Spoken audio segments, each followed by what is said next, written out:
luôn bờ ngài lui bơi cho thiệp na hao bé bên nằm tình tơ play Bethlehem vác chàng Giêsu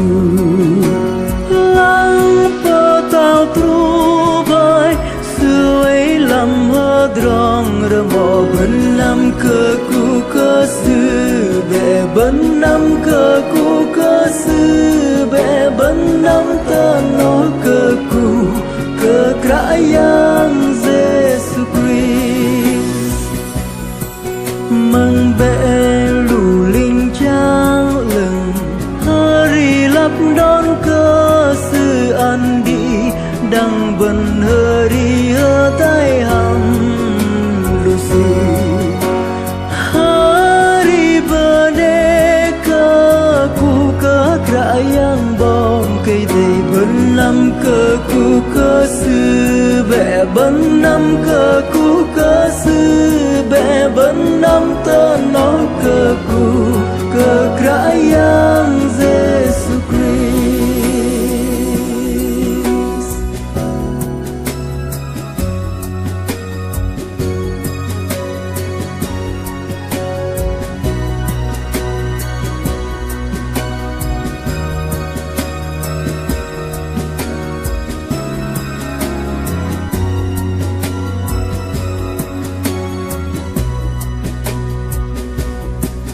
bên đê cờ krayang bần Giêsu chính bơ ngài bởi Giêsu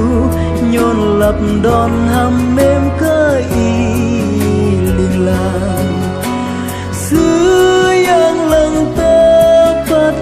dùr hoài dọc bơ ngài đang dõi bên năm cơ cu cơ sư bè bên năm cơ cu cơ sư bè bên năm tơ nó cơ cu cơ krayang Giêsu Christ bên năm cơ cu cơ sư bè bên năm cơ cu cơ sư bè bên năm